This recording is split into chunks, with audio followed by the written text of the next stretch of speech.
everyone, and welcome to another Tuesday evening here on our YouTube channel.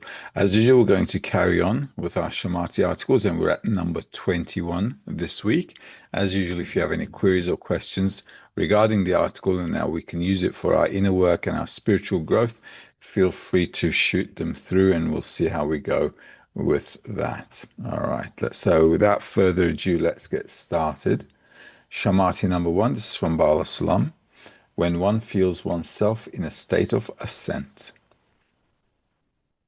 When one feels oneself in a state of ascent, that he is high-spirited, when he feels that he has no desire but only for spirituality, it is then good to delve in the secrets of the Torah in order to attain its internality.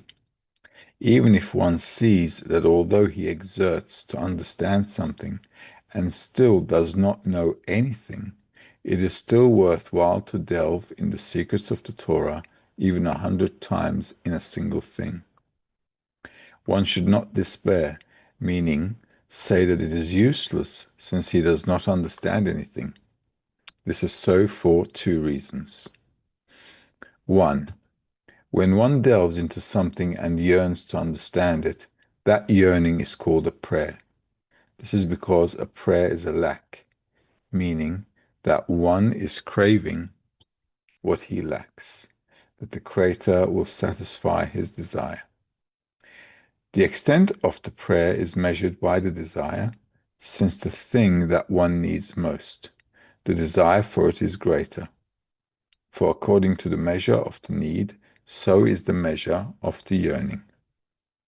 There's a rule that in the thing that one makes the most effort, the exertion increases the lack, and he wants to receive filling for his deficiency. Also, a desire is called a prayer, regarded as the work in the heart, since the merciful one wants the hearts. It turns out that then one can give a true prayer, because when he delves into the words of the Torah, the heart must be freed from the other desires and give the mind the strength to be able to think and scrutinize. If there is no desire in the heart, the mind cannot scrutinize. As our sages said, one always learns where one's heart desires. In order for one's prayer to be accepted, it must be a complete prayer. Hence, when scrutinizing to the full extent, one elicits from it a complete prayer, and then one's prayer can be accepted because the Creator hears a prayer. But there is a condition. The prayer must be a complete prayer and not have other things mixed in the middle of the prayer. The second reason is that at the time, since one is separated from corporeal reality to some extent, and it is closer to the quality of bestowal, the time is better suited to connect with the internality of the Torah, which is revealed to those who have equivalence with the Creator. This is because the Torah, the Creator, and Israel are one. However, when one is in a state of self-reception, he belongs to the externality and not to the internality. All right, so any questions, or we can go over it paragraph by paragraph. Let's see what we have. So we have a few questions. Fair enough. Sab is asking, if the feeling of ascent is shorter and the descents are spread over a longer period of time, what should a person question within themselves? What is the deficiency? You always have to scrutinize what you have in yourself, okay? So that question is for you. And the only thing, though, you should really be worried about, well, not the only thing, but what you should be worried about is from the state you're in, how to move forward, okay? Always from what you've learned, with everything that we've learned, from where I am today, with everything I'm feeling, desiring, intending, everything that's a total of my internality. Okay, from here, what should I be doing to move another step forward? The study is to increase the deficiency. Okay, because as it says in the article here, one's deficiency, one's desire is the prayer. So the whole idea of the study is to increase one's desire for spirituality. Sarah is asking, what exactly does it mean to delve into the secrets of the Torah as mentioned in the article? A secret is something I haven't discovered yet. Okay, so anything that I haven't discovered in reality, for me, is a secret. So then I should delve into everything that, even though it says, what does it say in the article? Even if you don't understand anything, you can still read the same thing 100 times. It doesn't really matter. Why?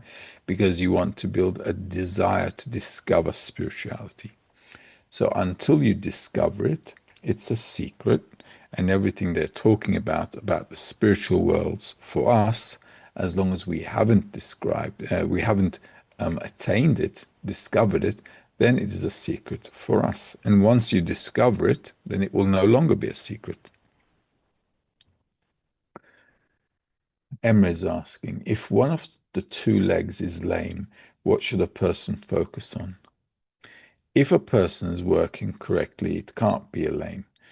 At the end of the day, our nature is the left line, right? A desire to receive for ourselves. So all the time you have to keep focus on bestowing to the friends, bestowing to the group, advancing more and more on the path. That's what you have to do. You have to balance yourself out with the work. There's no other way. Also depends on your framework. Okay.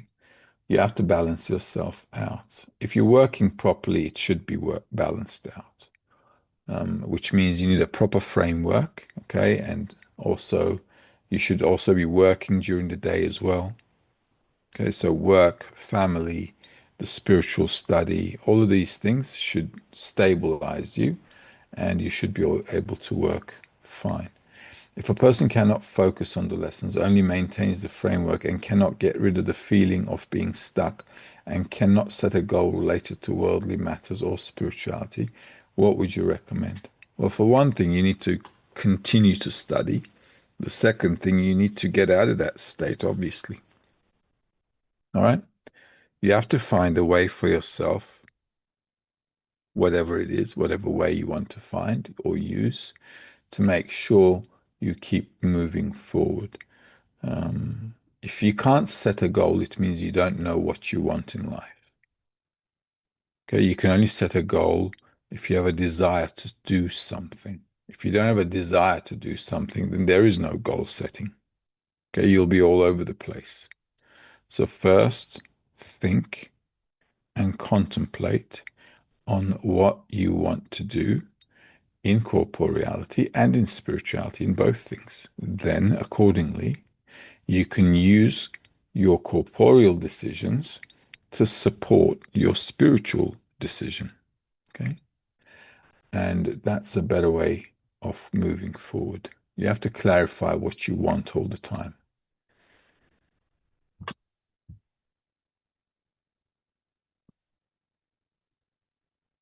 Until one attains, is the pressure of the will to receive in its various forms always going to be expressed outwardly? It doesn't have to be expressed outwardly. It should be expressed within you. Okay, so every time you should be feeling inside of you, what do I want? What does the desire to receive want right now? Okay, so that's the important question. And according to what you give importance to from your desires, that is the direction you will take. And ideally, you'd like to increase the importance of spirituality.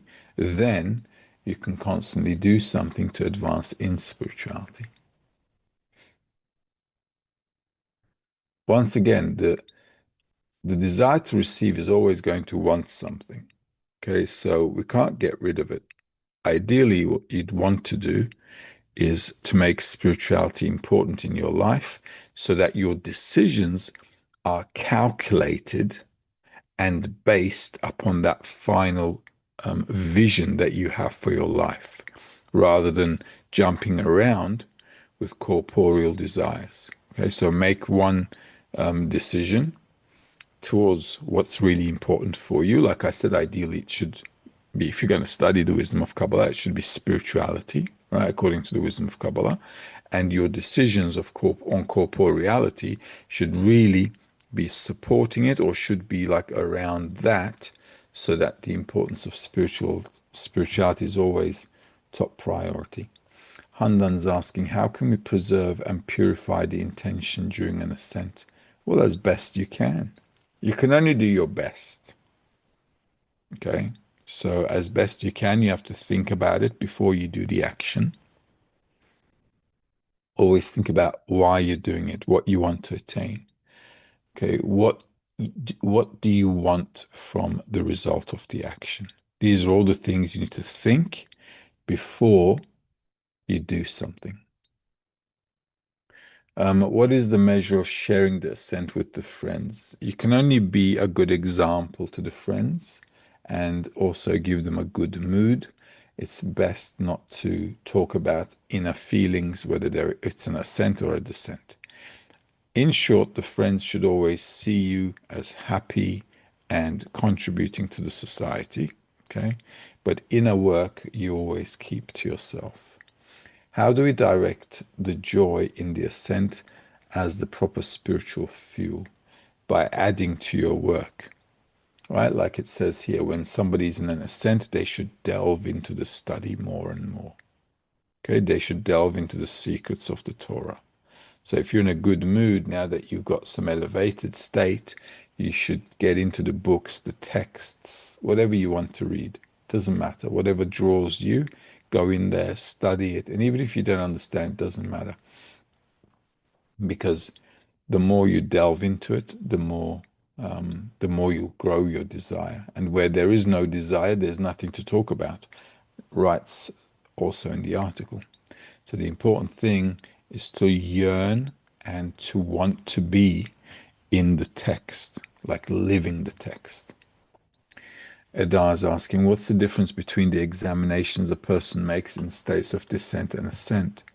Look, you have to identify, well, you have to first define what a descent and an ascent is. Okay? Descent, let's just do it simply, lack of importance of spirituality. Ascent is an importance of spirituality. Just define it simply like that for the moment. So if I'm feeling disconnected, I don't want to do it.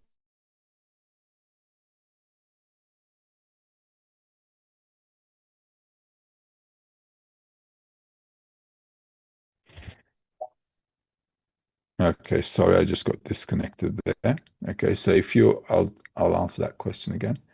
So if you're feeling disconnected, if you're feeling weak, and if you don't have a desire, that's called a descent.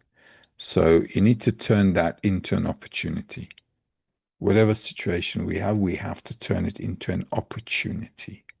Okay. So if I'm feeling down, I have to find a way to get back on track. And if I'm in an ascent, then it means spirituality is important. And while it is important, then I should add something. Especially now when I have a desire, I should add. Okay. So it requires work. As you can see, it's like life. Okay.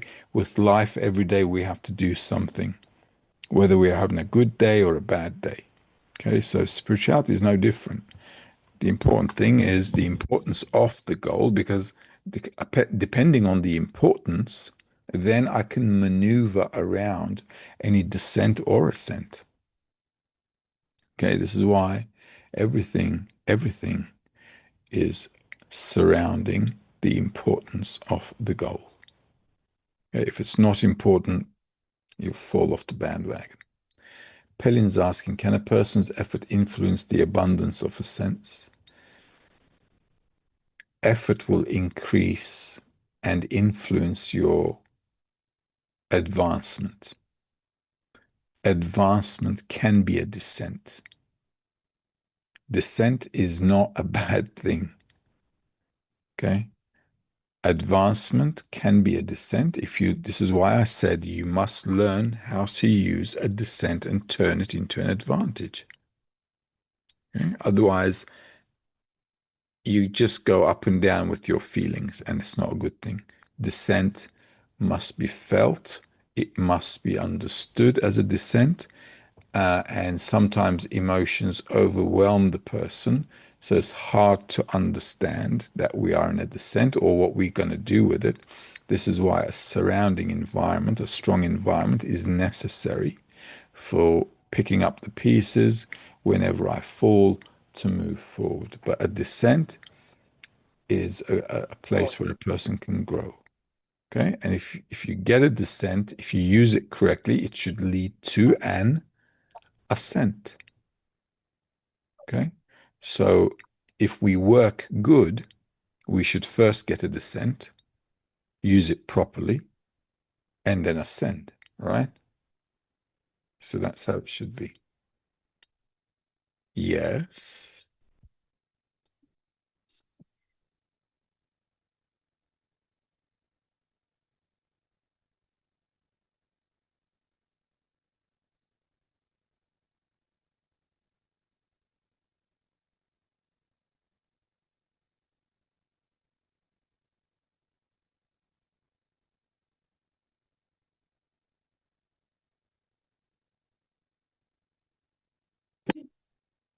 Okay. So Sarah is asking, sometimes the creator detaches a person from a worldly desire, and sometimes he directs all the desire towards the worldly. In both cases, what kind of deficiency does the creator give a person so that a person can develop both the desire to maintain this worldly life and the desire that increase the importance of spirituality together on both legs?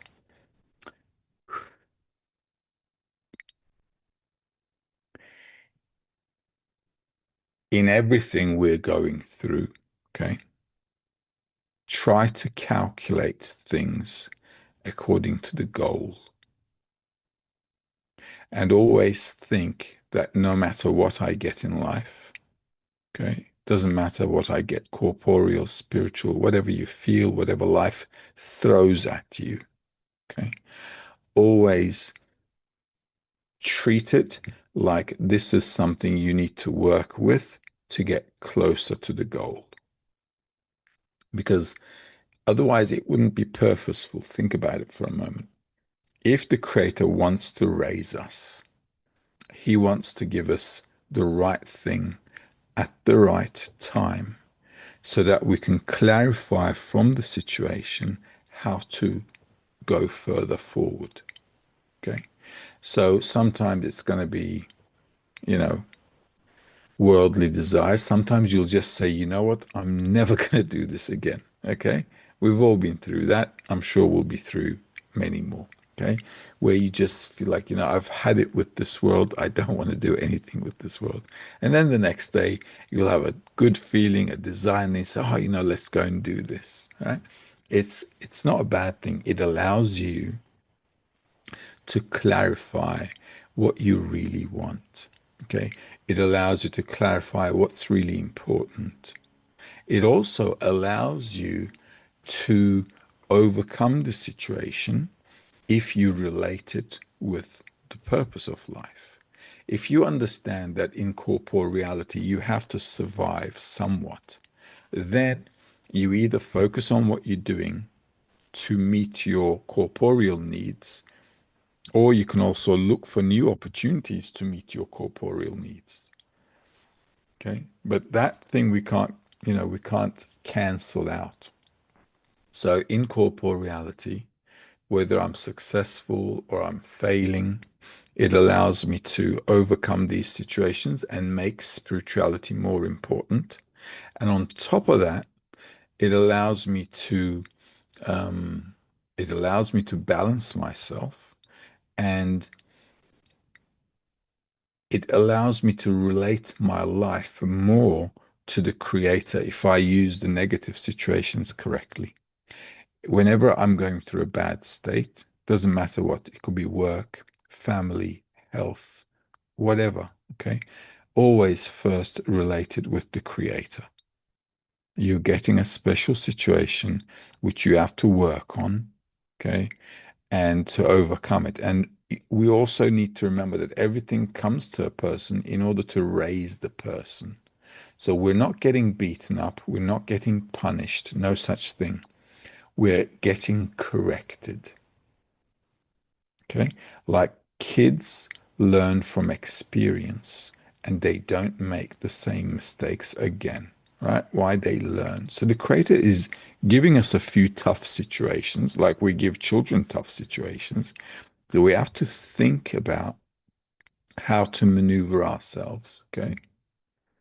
The best way to do it is with the environment. So if you're getting worldly desires, sometimes you want something, sometimes you just say, oh, I don't want this ever again. I'm not going to deal with this ever again. All of these things come to a person.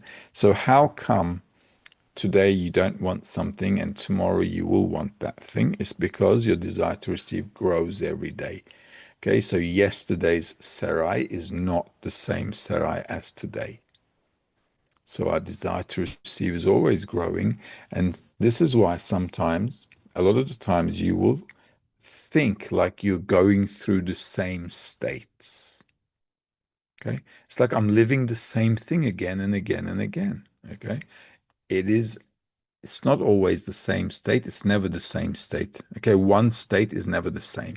But a person feels like they're constantly going through the same stuff because they haven't learned how to work with it properly and they haven't learned how to overcome that state and maybe to direct themselves properly on the path, like increasing the importance of the goal rather than what I'm going through right now, or learning how to deal with a situation in a more diversified way in order to strengthen my spirituality, or in a way where I should be saying to myself, maybe, well, you know what?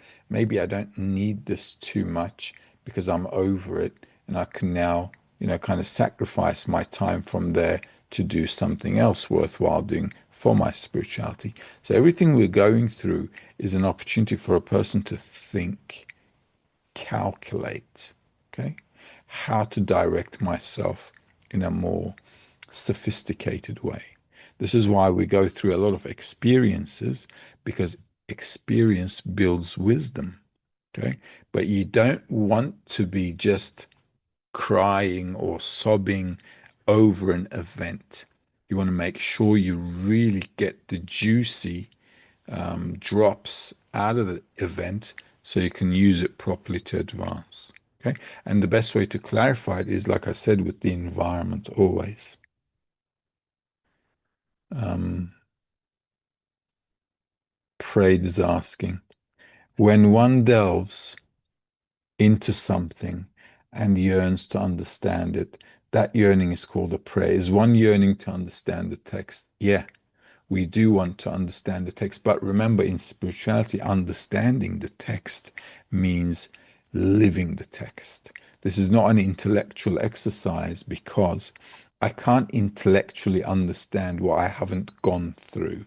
This is why in the article it also says a person can only learn where one's heart is. So according to my desire, I can learn what's going to happen in the fulfillment of that desire or the lack of fulfillment of that desire. Therefore, the study builds the prayer, but we want to yearn to understand. We want to yearn to feel what the text is writing. Also, even if you want to understand it initially at an intellectual level, that's also okay.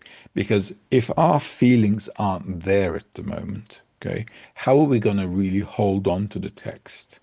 Okay, we're going to do our best to at least intellectually understand it. So it's not a bad thing either if you want to intellectually understand it. But in the wisdom of Kabbalah, attaining means a full grasp of the cause, consequence, and all the feelings and sensations that are attached to it as I go through it literally, right? Like on the flesh, like they say. Emre is asking, while in an ascent, would it be correct approach to pray by reminding myself of the descent and saying, keep me on the path, or should we think about the next ascent instead? One should not worry about what one is going to get the next minute. You should focus on like I answered to also another friend, to Serpil, always think about what you're going to do next to go forward and don't care whether it's an ascent or a descent. Okay, we don't know that. All right. So the important thing is always to move forward as best I can with the current situation that I'm in. If it's an ascent, great, add work. If it's a descent, great. Try to figure out what you need to learn from it and how you can stick to the path stronger.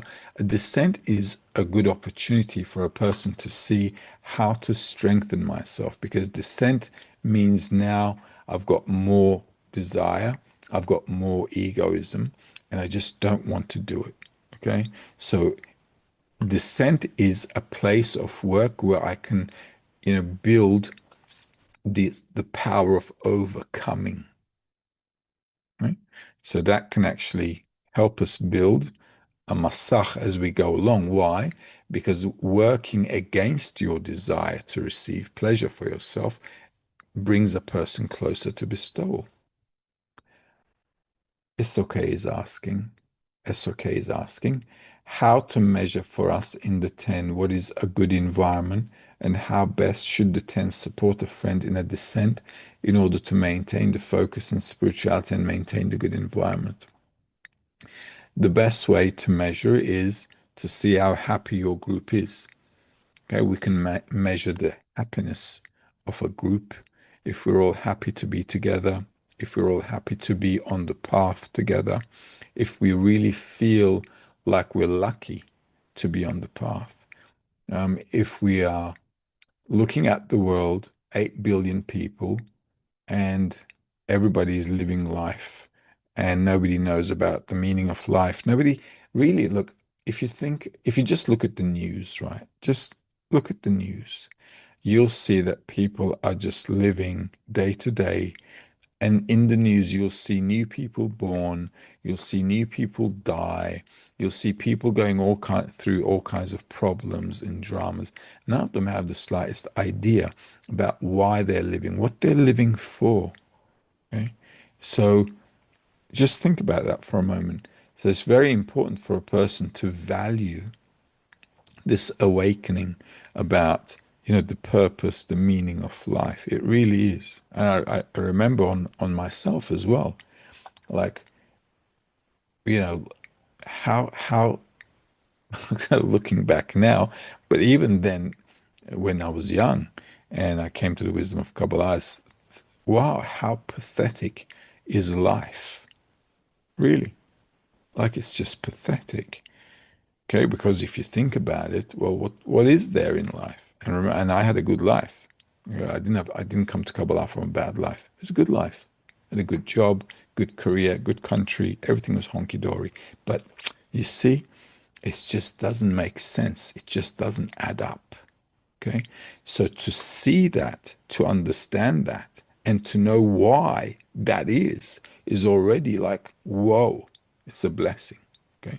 So for us to know that the Creator woke us up, gave us a vision of what life really should be instead of what we were going through all this time is already a reason to be happy. And the group should always keep this alive. If somebody's in a descent, we should remember to bring a good mood to the group, like Rabbi says, because we all need a good mood in the group. Everybody wants to be happy. It's our nature. And we have to keep the 10 happy, happy, happy. Okay. So as long as we're giving a good mood to the friends, we don't criticize the friends. We just want to help out. We want to be good friends. We want to be a good example. We don't want to tell people what to do, how to do. We just want to be good friends, giving them a good mood. All right. And that's how we can measure ourselves according to the group's happiness. So keeping the group happy, being a happy group is really, really important. You should do all kinds of activities if you can. Okay, for example, in the Turkish group, the guys are always going out to a picnic. They're coming together, doing something outdoors, indoors. Why? because, we want to be together, want to do something nice and happy so we can get some fuel along the way. And the best way to get out of a dissent is to actually do something that will make the friend happy. Okay, go out for lunch, I don't know, go out for a picnic, do something nice together. These kind of things really support the group. Spirituality doesn't mean we're always stuck in the books. It means we use every opportunity to be happy along the way, and use the opportunity to connect nicely, correctly, so we can connect and build stronger relationships and increase the importance of the goal. Okay. To maintain the focus, I need a good environment and a friendly environment where I feel safe, warm, and I feel that people that are surrounding me care about me. So if we all reflect that care and warmth, then everybody should, get something out of that 10 in terms of energy, power, the will to continue. Devran's asking, there are emotions that are not part of perfection, such as fear and anxiety. As one approaches perfection, these disappear, since they are not part of our root. How does the Creator experience these? Well, the Creator doesn't experience these. We experience these because we're a desire to receive. We are a lack. Okay? A lack. Lack means I have a problem. The Creator doesn't have a problem. SOK is asking again from the last paragraph, can you clarify what it means to belong to the externality and not the internality? Externality, let's read the last paragraph. Externality is a desire to receive, to be in the desire to receive. Internality is to be in bestowal. But let's check out the last paragraph. So we'll see. However, when one is in a state of self-reception, he belongs to the externality and not the internality. So if I'm worried about the state that I'm in, instead of being worried about the friends, then I am in externality. If I worry about others, I am in internality. Sarpil's asking, nothing else should be mixed into the middle of the prayer. Could you elaborate on this a bit? Because a person should have one prayer. I can't have two desires. I must have one desire, a full-hearted desire. One desire means I've got no room for any other desire. So in spirituality, I should have a desire and a yearning for the Creator and only the Creator. Dennis is asking, could you explain the phrase in the article, he who is merciful desires the hearts? Merciful means one who bestows. Desires the hearts means desires a desire. Heart is the desire. So if a person is merciful, one wants to bestow to the desires of others. Okay, heart is the total of our desires. Mercy is the attribute of bestowal. Okay, so the more we love somebody, the more we care about somebody, we'd like to bestow to them, to their desires. And if everybody bestows to each other, okay, then we have perfection. Right? This is why the 10 is important.